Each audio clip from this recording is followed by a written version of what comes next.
याला चमत्कार तर चमत्कार, पण कीर्तनकाराने हे कीर्तनात सांगितलंच पाहिजे, सांगितलंच पाहिजे. रेड्यामुखी वेद बोलवला, रेड्यासारख्या जड बुद्धीच्या माणसाचा नाही, रेड्याकडूनच बोलवला हे सांगितलं पाहिजे. रेड्यासारख्या जड बुद्धीच्या माणसाने वेद बोलला नाही, रेड्यानेच बोलला हे सांगितलं पाहिजे. भिंत भिंतच चालविली सांगितलं पाहिजे. त्याचे अलंकार आणि रूपक बदलून सांगूच नका. मेलेले सच्चिदानंद बाबा, मेलेले बाबाजी ठावरे उठवले, बाबाजी ठावरेच उठवले, दंतकथा नाही हेच सांगायचं आहे. अरे लोकांना जर विज्ञानातले चमत्कार मान्य होतात आणि ते जर छाती ठोकपणे सांगतात, तर आपण आपल्या अध्यात्मातले चमत्कार, हे लोक म्हणतात चमत्कार मान्य नाही मान्य नाही, मी म्हणतो का मान्य नाही.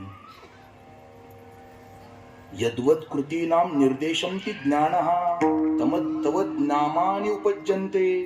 छांदोग्य उपनिषद बोलतं, नाव ज्या अर्थी जगामध्ये आहे त्या अर्थी त्या नावाला अनुकूल कृती घडली म्हणून नाम जन्माला आलंय. चमत्कार घडल्याशिवाय चमत्कार नाव जन्माला आलं नाही. आता कीर्तन कळतं ना मी काय बोलतोय. चमत्कार घडलेत म्हणून चमत्कार नाव जगामध्ये जन्माला आलंय. चमत्कार घडलेच नसते तर चमत्कार नाव सुद्धा जगामध्ये जन्मालाच आलं नसतं. मला त्या बाबतीत बोलायचं नाही, पण मला माझा मुद्दा सांगायचा आहे. हे जे चमत्कार घडलेत ना, हे आपण हे सांगितलेच पाहिजे.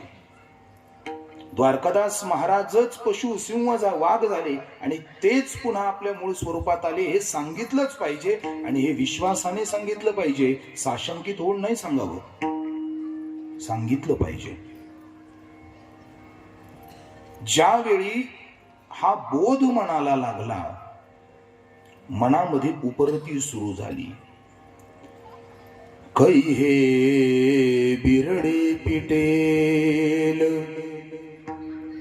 कै तो स्वामी भेटेल,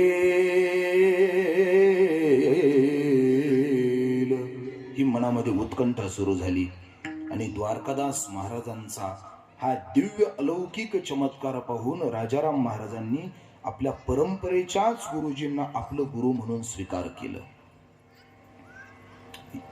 गुरूंनी स्वीकार केलं, गुरूंना स्वीकार केलं, दोन गोष्टी आहेत. पहिलं, गुरूंनी स्वीकार करायला पाहिजे आणि दुसरं, गुरुलाही स्वीकार केलं पाहिजे. जास्त खोलात जात नाही, पण या दोन गोष्टी आहेत. चाणाक्ष लोकांना माझं बोलणं कळेल, बाकीच्यांनी आपले तासाभराने पंक्ती धरल्या तरी हरकत नाही. चातकासारखं जर बसलात तर कीर्तन उमजेल, नाहीतर कीर्तन काही कळणार नाही. एक मुद्दा जरी सुटला तरी कीर्तनाची तुम्हाला तंतू लागणार नाही.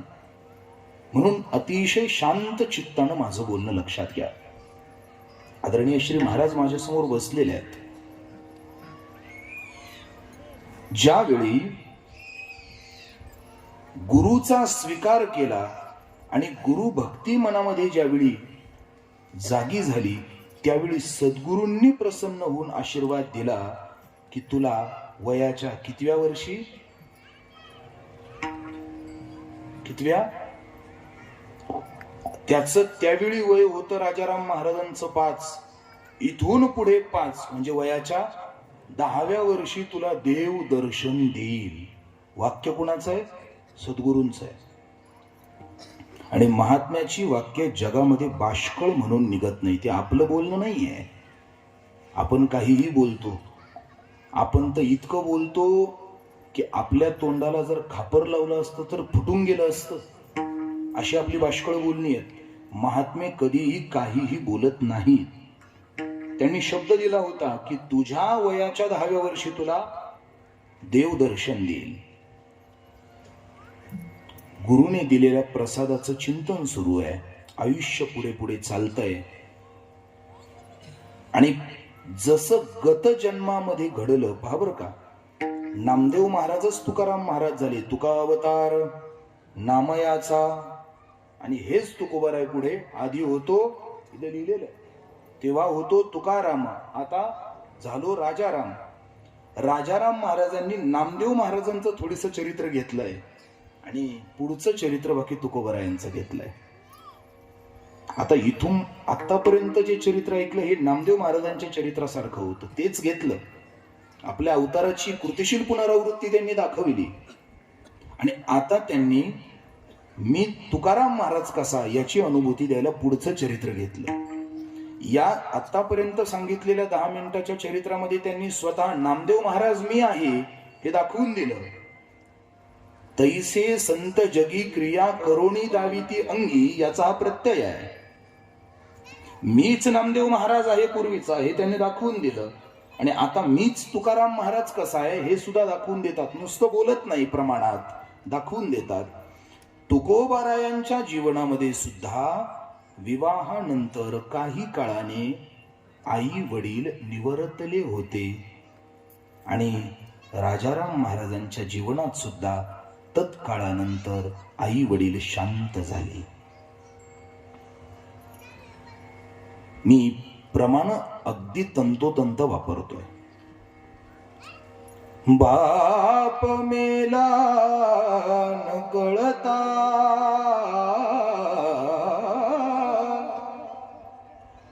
नवती संसाराची चिंता. अगदी तेच झालंय.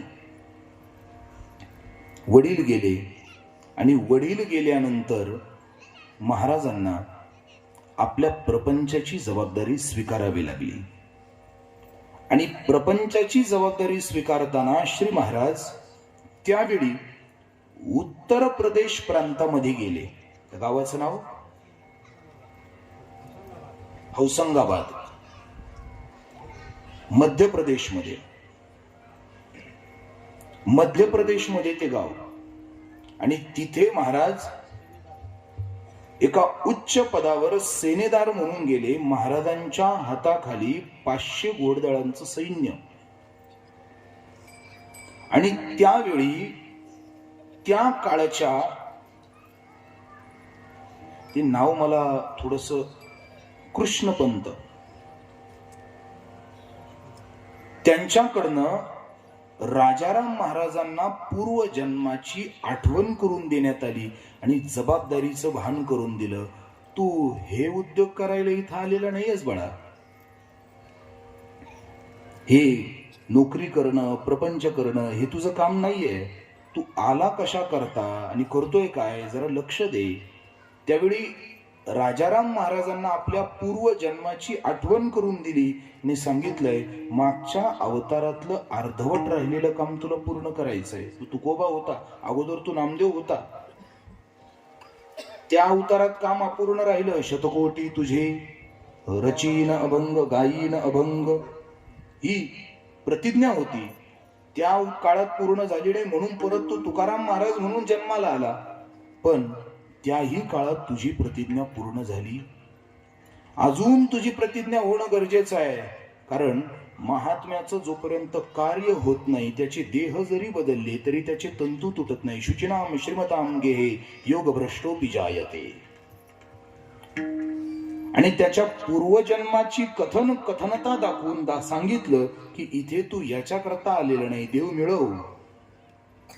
मिळव आणि राहिलेलं अभंगाच्या रचनेचं काम पूर्ण कर. देव मिळवण्याच्या बुद्धिमत्तेला धक्का दिला आणि शांत बसलेली 3 जन्मांची चेतना जागी केली आणि राजाराम महाराजांच्या मनामध्ये आता भाव जागे होऊ लागले. महाराज तिथून जे निघाले ते सरळ पंढरपूर पर्यंत आले आणि पंढरपूर मध्ये येऊन जे भेटेल त्याला पुसावेसी हेची वाटे,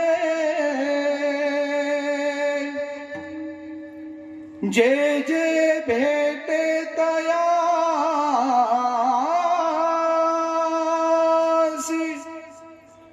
देव कृपा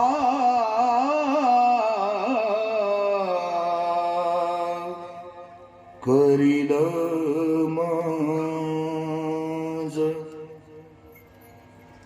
ज्याला भेटेल त्याला हेच विचारू लागले. कोणे गावी आहे सांगा हा विठ्ठल. आणि त्यावेळी पंढरपुरामध्ये एक साधक मिळाली. त्यांचं नाव होतं धर्मराज बडवे. आणि धर्मराज बडवेंची भेट झाली आणि त्यांनी सांगितलं, ज्याला तुम्ही इथं शोधताय ना तो हल्ली इथे नाहीये, तो कर्नाटक प्रांतामध्ये आहे, तिथे जा. आणि महाराजांची उत्कटता इतकी होती की आता त्यांना तिथे थांबणं शक्य नव्हतं, गाऊन जाईल.